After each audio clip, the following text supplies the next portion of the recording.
Hello, I am Bentham and welcome back to Factorio Railworld, where in the previous episode we set up the radar train for a journey around the lake to build, as you may have guessed, some radars. We got it fully set up in the last episode, but there were a couple of distractions that delayed our journey a bit. We had to deal with some issues with the trains, and we also decided to deal with some biters around the base to make sure that by the time we got back they hadn't advanced a little bit too far for my liking. So there's a little bit of piping I need to repair here. When I originally built the station, I didn't realise that I hadn't properly reconnected the oil that I'd been building around, which didn't matter that much because at the moment the oil system is actually fine. What with all of the extra modules we dumped into everything, there's now more oil than we need because the production is a little bit less than it used to be when we were having the issues. So we've got 3 cargo wagons on the train, and we've got dozens of stacks of ammo and walls and a couple of other things that we need. I'm not sure how many radar stations we can actually build with how much of a supply that we have, but it's something between 20 and 40 if I've got my numbers right. But yes, the train is ready to go. We just need to resupply our own inventory with a couple of things. We need to make sure we've got a full stack of destroyer drones handy for any biters we might need to deal with. And I also decided to load up some initial supplies so that we can start building the radar stations immediately. So I'll just get a bunch of stacks of the walls and ammo, and then 1 stack of each of all the other stuff, and that should be enough for, I don't know, 8 stations or something like that. I'm not really sure. But yes, everything's good. So we'll hop on the train. And we'll set a course for Megacopper 1. We're going to do this in parts, and we'll start with going from the main base to Megacopper 1, and then work out how we're going to do it from there. Because at the moment what I want to do is continue with the current grid pattern we're doing. It should work quite well. We've already scanned as much as we can scan from the southwest, because we've positioned a couple of radars in the main base and Megacopper 1 that have sort of the best coverage of the area. So it doesn't matter too much about getting everything in the exact specific spots to scan as much as possible. And I'd much rather go for a nice even grid pattern that just covers everything. So we'll make sure that we can see every bit of the railway with a live feed, as it were, from each of the radars. And we'll possibly extend it out a little bit more depending on how worried we are about biters in any particular area. We'll also make sure to scan every area between the rails and the edge of the lake itself. Once we get round to the midpoint area, we'll start having to look a little bit more at making sure that we are scanning right up to the edge of the water to make sure we can get as much of the interior scanned as possible. And we're yet to discover if we'll be able to actually scan the whole thing. But there are a couple of advancements coming in that we might be able to make use of for that particular task. For example, in a recent Factorio Friday fact, a device known as the Spidertron was demonstrated. At the moment it doesn't have any graphics for it, so it was just using graphics from other Factorio items, but basically it's a sort of spider robot that can travel over small gaps. So it's a little bit more maneuverable than the car, but of course it's slower, but you get sort of better turning and things like that. I'm not really sure of the specifics of it, but it seems to be very useful for traversing very marshy areas, for example, all the stuff that we see around the lake. So we may be able to get to some of the islands we haven't been able to get to before, because they've been separated from the land by just a couple of little bits of, a couple of squares of ground. So that'll be quite cool if we can get to some of the islands and meet the biters. I say meet, it's pretty much get shot at and then shoot at, but it's meeting in a certain way. And then we can harvest their meat. And yeah, so we'll be able to get a little bit further into the lake, I think, with that, which will be quite cool. And it will, of course, also help with the construction of radars. If we can get onto some of the interior islands, we can scan just a little bit further, and that little bit might be the last bit we need to get a perfect picture of it. And I don't think I'm going to be seeing much in the middle. I don't think there's going to be any sort of awesome island of evil megabiters. That seems highly unlikely, because of course it's all randomly generated, but it would be cool if there is just like something there. And maybe there will be one day. It's possible that we'll be able to build something in future once water-based stuff happens, which it probably will eventually. I think there was a plane being considered for development at some point. I think there's so many different things that the developers still have to do that there's a sort of long list of stuff that they've considered but not actually got round to doing anything about yet. So anyway, we've been expanding our grid. We started by just sort of extending it in our normal way a little bit to the south before we started doing just like a little column of them that followed the rail lines. But we've run out of walls, and I'm a bit surprised that we've run out so quickly. When I decided to make my way back to the main base, we're a bit closer to there than we are to Megacopper 1, and that's where we sent the radar train to. We stopped in the middle of the line on the way and hopped out, let the train continue on its way. Because, of course, if we left it where it was, it would block all the other trains and cause all sorts of trouble. We could build a siding for it, but it seems a bit of a waste to build a siding for every little patch of the railway that we're building radars along. So I've sent the train on ahead, and I've gone back to the main base of my resupplying. And I've realised what my problem is. Basically, I got the ratios wrong, because I was thinking that you need 38 walls and 50 ammo for each of the stations. I'm putting 25 ammo in each gun, so that should give them a bit of staying power. But what I forgot to take into account was that the stacks of walls are half the size of the ammo stacks. You get 100 ammo in one stack, and 50 walls in a stack. So I actually have half the walls I should, both in my own inventory and in the train, which is a little bit awkward. I guess I'll have to bring the train back at some point and sort out the ratios so it has more space for the walls in it. So I've resupplied on walls and then grabbed some extra ones as well to make up for the to make up as much as I can for what I'm missing. And then we'll make a little train to just get up to where we're working again, nice and quick. But yes, it is a bit annoying. I got it completely wrong, and the train is now loaded incorrectly, but it'll still be enough for dozens of stations, I think. So yes, we get that one finished off, and then we'll move on, continue our grid pattern. At this point, the rails get quite a long way away from the edge of the lake. Actually, I probably could have done it a little bit better, but the rails would have been a bit wiggly and all over the place if I'd tried to sort of maneuver through the southwest marshes as I once named them. So I just sort of gave this area a wide berth and left it open. Interestingly enough, there's a little bit of there's just a single alien artifact there that I somehow missed from before. I think it was even one from like the second journey around, where where you had the automatic picking up of the alien artifact. Somehow I managed to miss just an individual one, but I've grabbed that now. And there's quite a few convenient spots turning up for the radar. So I keep going to like the square that I need to put it in to continue the grid, and it's always right up against some bit of water or whatever, and like lines up quite nicely. Then again, where I am at the moment, it's unlikely that there'd be water covering the complete area of any particular chunk. Because as long as I get the radar building itself inside the correct chunk, it'll all line up correctly with the grid and everything. So yeah, at the moment we're going too wide with it, because we need that much to sort of cover both the rails and the edge of the lake. Though we're only just covering the rails, so maybe I should move it up a little bit more, because at the moment we don't have much coverage beyond the rails themselves. So a biter base could set up literally right next to the railway, and we wouldn't know until they tried attacking it or attacking some passing trains or whatever. Or of course we waited long enough for the radars to scan it, but that can take a bit of time. They've got a large area to cover. And any particular square outside of the initial range can go a long time without being rechecked. So anyway, we're nearly up to Megacopper 1 now. If we wanted to resupply now, we'd just go straight to the train as it is. Unfortunately, night has fallen, which means I can't actually see where the edges of the radars are. So I decided to just sit and watch the radars all switch on. It's quite cool to see them all come on in waves as the solar power reaches enough for them all to set off again. So once we've got the position, we can set it up properly. And sometimes you can still work out where it's supposed to be without having all the other radars on, because you can look at you can work out where the chunks are based on like pollution and things like that. So when I'm nearer to a base, it's easier to do because I can see sort of the boundaries, because there's slightly different pollution levels from one chunk to the next and things like that. Anyway, there's this very convenient spit of land here that almost connects up to sort of the main base area. There is quite a jump it would have to make, to be honest, and I imagine the Spidertron would not at all be able to make such a jump.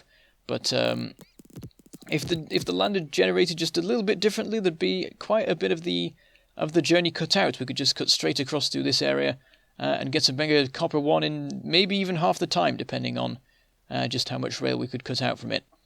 But anyway, that's very conveniently lined up perfectly for me to put a radar in, and even like the area of it actually joins up with the area of a radar in the main base. So we're not actually that far from it. It shows sort of that, like how little the gap it is really, that we've sort of gone on this big round loop and ended up being able to join up to two radar ranges or whatever you want to call them. So we arrive in Megacopper 1 and we can resupply in the various gubbins, and very quickly the train is running out of walls and not really running out so much of ammo. But also while we're here, we will make use of the concrete that we brought along, because of course I decided to well, when I decided to add in this extra cocoa wagon, I thought it'd be a perfect opportunity to bring along a little bit of flooring so we can try and make this place a bit more civilized or whatever, or just like nice looking. So we've got 15 stacks of it, which really doesn't cover that much, because if you think about it, like one stack only covers a 10 by 10 space, so it really takes quite a lot to get anywhere. And it's a good job we have such a good stone supply in this particular save. Though, saying that, the current stone deposit that we have is getting really quite low. I think there's only 2 or 3 miners left running, so we will have to keep an eye on that. And probably get a new stone town fairly soon. We'll have to set that all up to deliver to the midpoint again and things like that. Though at the moment the midpoint is pretty much as floored as it's ever going to be. We've got practically the whole thing concreted. There's only some other some bits on the outside where the solar panels and things like that are that might need... well, I say that might need flooring, but at the end of the day, the flooring is entirely my own decision of wanting it to look nice. But anyway, we've grabbed a bunch of extra walls. We've now got like twice as many stacks of walls as we have ammo, pretty much, because that's sort of the ratio we need now. We don't quite need it to be twice as much because we don't use quite a full stack of walls for each one. We use like 38, which is annoying because if it was just a little bit less, we could get if it was 33, then we could get 3 outposts out of 2 stacks. But as it is, it turns out a little bit more awkwardly. But anyway, we're continuing on with the towards Megacopper, and we're sort of merging with Megacopper 1's own radar range. It's just sort of I just put those at the edge of the walls of that particular outpost, so they don't line up with anything. Though conveniently, the radar that we set up at the very northern point of Megacopper 1 actually lines up perfectly with the grid. It was a complete accident, but it's exactly where it needs to be, so we can just add one in over here, which conveniently is like the northernmost point over here and also lines up with the grid. And it will have this nice even covering going on. We'll also carry on like putting the radars in a grid pattern as we go past Megacopper, even though part of the area is already covered, because otherwise it'll just get messier. I think possibly once we get to the southeast point of the lake, we might start moving things about a bit more. Instead of having them all in the grid, we'll just make sure that we have coverage of the rails at any one time, and perhaps we'll continue with the grid up to the midpoint if it lines up nicely.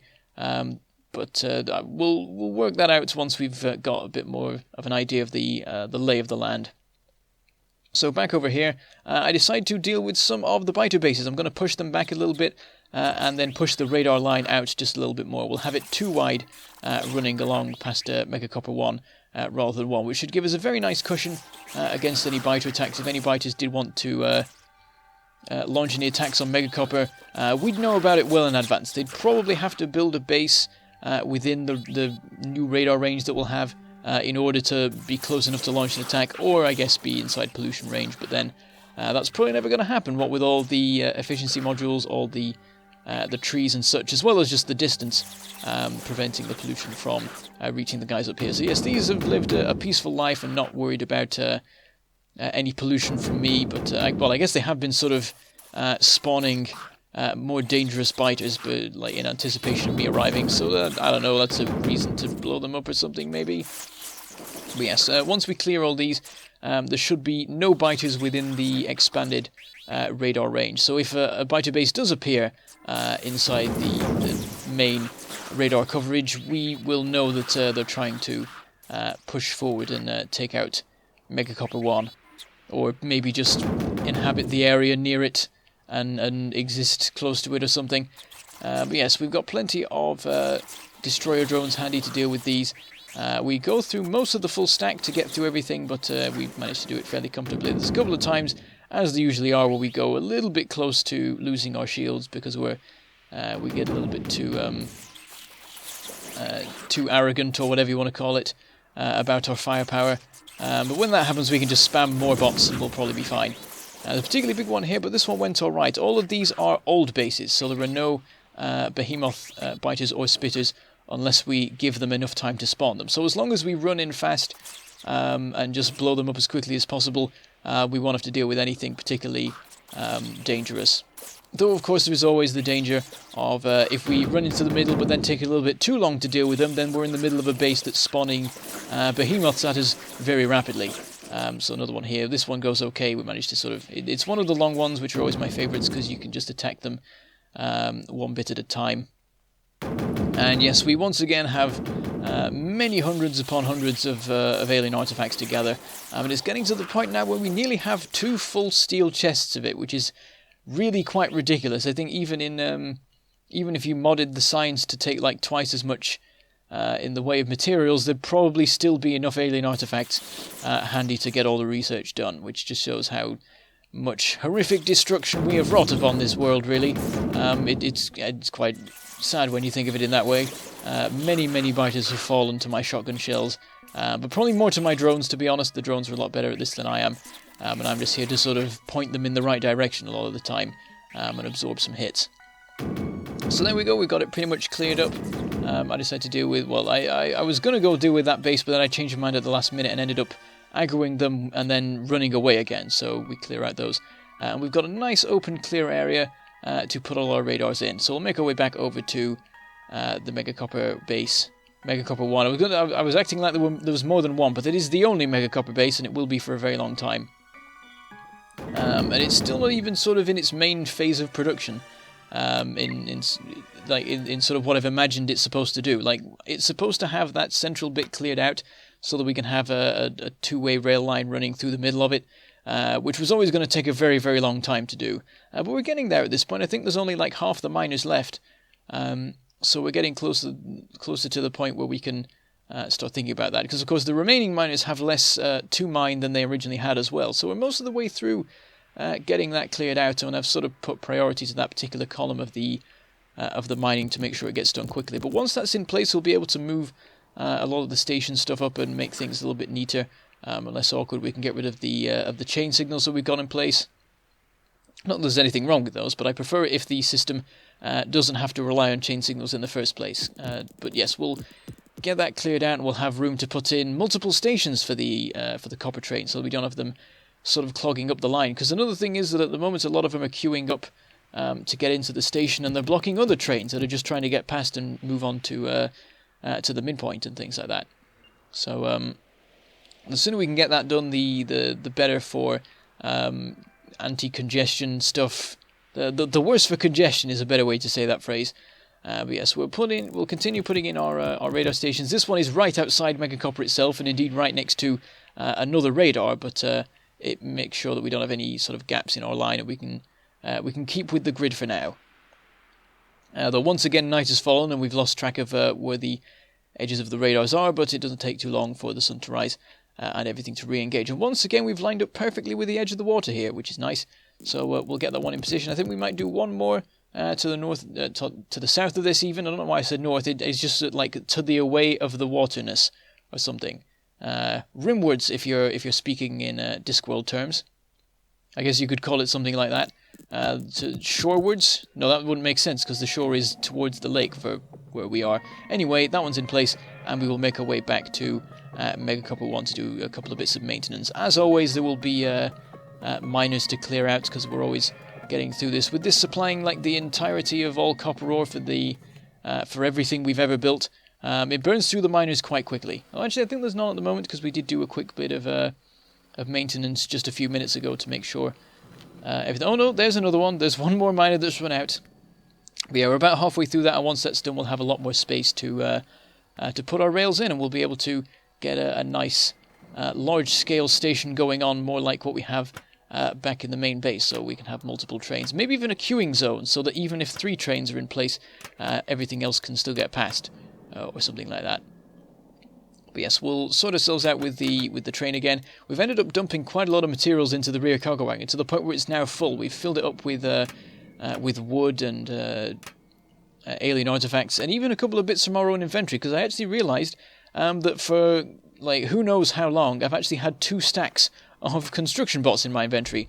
One in the main inventory and one in the hotbar, and I just never noticed, so we get rid of one of them, and in the end I decided to actually build another cargo wagon to fit all the extra stuff in, because of course we keep gathering more wood as we keep building all of the radar stations, because of course we hold down shift when we're placing them, so the bots just remove all of the wood before they place the radar station itself, and give it all to me. So that's where I keep getting it all from.